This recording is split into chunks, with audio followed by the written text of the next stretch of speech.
Hello, this is Chris Kirby.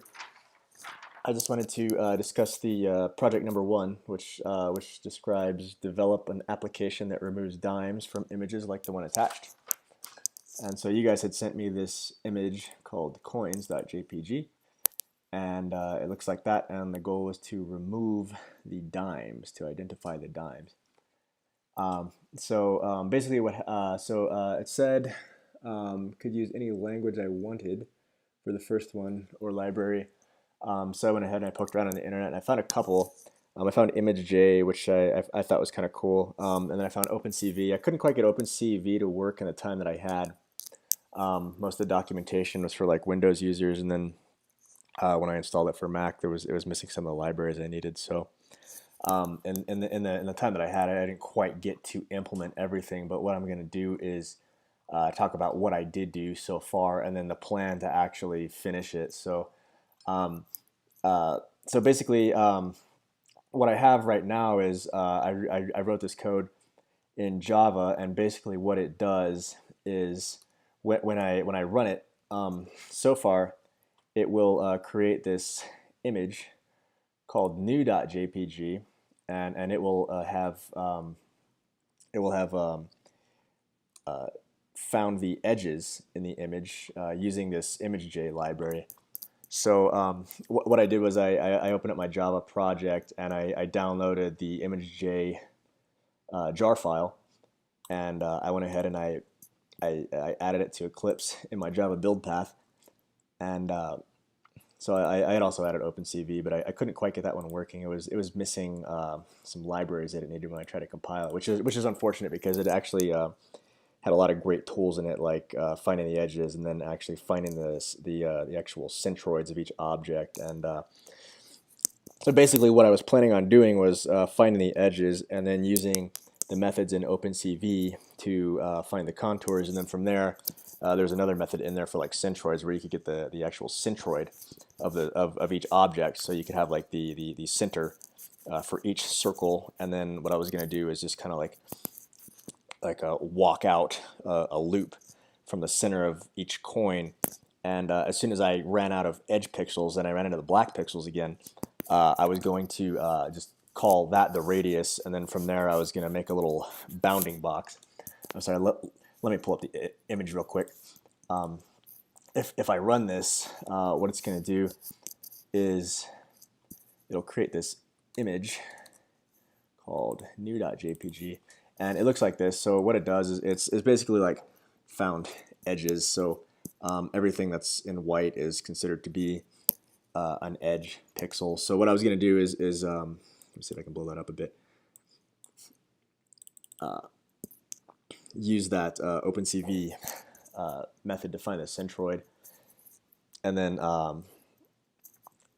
just kind of like go out here. And as soon as I ran into like black pixels, I would have a radius. And what I was going to do is like draw a little box around the coin, around each coin. And then what I was going to do is use a eigenvector computation to create eigenvectors for this image, and use the largest eigenvalue to tell me which eigenvector best represents this object here, and then compare that eigenvector against like the eigenvector generated by a known item. Like take another picture of a dime, and we know it's a dime on both sides, and then create the eigenvector for that, and then like compare the known vector against each vector generated from each of these coins, and if they're within like 5 degrees of each other, or if their residual vector is below some certain threshold, then that would be the dime. And I've studied that eigenmethod before, and it should be independent of the dime being rotated. And in the cases where it's flipped over, then you just have a picture of another dime, for the tails, and then generate a vector for that as well. So I went ahead and I created this class, and I just defined my file paths here, and then I just like set these file names as variables. That's the file that you sent me, and then that's the one that I created. And then so I grabbed this image using this buffered image library. And then from there, I have this ImageJ library, and it was kind of hard to get it to work. It's kind of like it was put out by the government, and I think like it might have served their needs, but then they made it open source, and then so all these people started adding plugins to it, and so it kind of had a lot of what I needed, and then I kind of had to go find plugins to get other things that I needed. For instance, like this class right here, I actually found on the internet, and it was supposed to be able to draw these circles and return return these like circle centers, which is exactly what I was looking for. But the way that the other part of the library processed it, it set the values in this image such that they didn't really line up with what this was expecting. So I kind of got hung up there a bit. But basically what I was trying to do is get the circles. So I ended up using this ImageJ class and this library, and this filters library is part of that. And this color processor is also part of that ImageJ library. I just kind of denoted it with this IJ. And then so I just passed the image into this object instantiation, and then I ran this find edges method on it, which generated this photo right here from the original, and then I went ahead and I wrote it back to the disk so that way I could pick it up later. And then yeah, this part was me trying to get the centers of the circle. I'd kind of like I tried a couple of different libraries. I tried to install OpenCV, which I think on a Windows machine it might have been a little easier due to the number of people using it for Windows. But I couldn't get it working on the Mac, so I ended up trying to.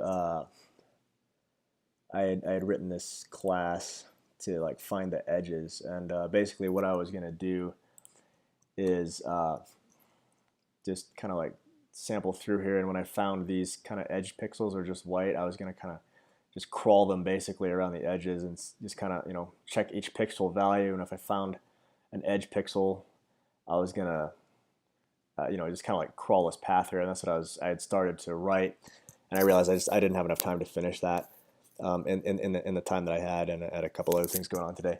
So that was the plan, was basically just to get the center of this so I could get a box around each of these, which is what I wanted. And from there, I was going to, like I said, calculate vectors for each of these and compare it against the vector of something that I know to be a dime, and then just compare the angle between them. And like I said, if it's within like some threshold, like 5 degrees within each other, then we would call that a match. In a nutshell, that was basically the strategy. I didn't have time to implement all of it. It's been a little while since I've touched Java. I went ahead and did it in Java because I know that it's generally pretty ready to go for like images and stuff like that. So that was me trying to implement that Hoff circles class. So anyways, yeah, in a nutshell, that was basically the journey I took. If I'd had a little more time, I certainly could have got that. It was just time configuring the library. Ran out of time doing that, unfortunately. But I'm happy to answer any questions about this as well. So I wanted to send you like a video of me describing what I did instead of just the files, because it can be kind of confusing initially. But I'll be talking with you guys soon, and if you have any questions, please let me know, and I'll be happy to discuss my train of thought on this. So I look forward to talking with you. Thank you.